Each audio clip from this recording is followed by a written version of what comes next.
Hello दोस्तों, नमस्ते दोस्तों। आज मैं एक बात कहना चाहती हूँ कि एक एक लेडीज़ की कहानी सुना रही है। मतलब कि जो बकरी पालन करती थी, बहुत 15 साल से पैसे जोड़ रही थी। बकरी पालन करती थी तो 15 साल से पैसे जोड़ रही थी। उसके लड़के का सपना था कि एक दिन में गाड़ी होगी मेरे पास। तो जब तक तो बेचारी बकरी पालन में कितना पैसा कमाती है, बहुत 15 साल से जोड़ते जोड़ते फिर एक शोरूम पे गई। वो 15 साल बाद पैसे जोड़े होंगे बेचारी ने अपने। तो शोरूम में गई तो उसने कहा मुझे अपने बेटे के लिए गाड़ी लेनी है।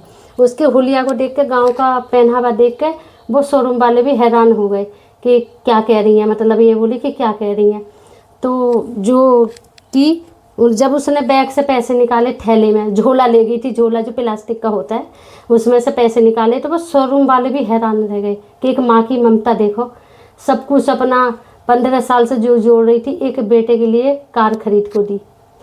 तो मैं ये सोच रही थी, माँ बाप अपने बच्चों के लिए इतने हैं। एक बच्चे भी देखो, कुछ बच्चे बहुत अच्छे निकलते हैं, कुछ बच्चे ऐसे होते हैं कि ना समझी कर गए, अपने माँ बापों को वृद्धा आश्रम छोड़ देते हैं। और जब बच्चे छोटे होते हैं तो माँ बाप देखो अपनी उनकी उंगली पकड़ के चलना सिखाते हैं, हारी बीमारी में ध्यान रखते हैं। जब बच्चे बड़े हो जाते हैं, बाहर निकल जाते हैं, फिर उनकी नौकरी लग जाती है, शादी होती है, फिर वो माँ बाप बूढ़े हो जाते हैं, तो बच्चों को वो क्यों इतने बोझ लगते हैं कि उनको वृद्धाश्रम छोड़ देते हैं। फिर उनको इतने भारी क्यों लगते हैं माँ बाप, उनको बोझ लगते हैं या वृद्धा आश्रम छोड़ देते हैं इतना उनको। मतलब अपने पास उस समय बच्चों की ज़रूरत होती है माँ बाप को, पर उस समय छोड़ के चले जाते हैं। और इस समय आपका क्या विचार है, कमेंट करना।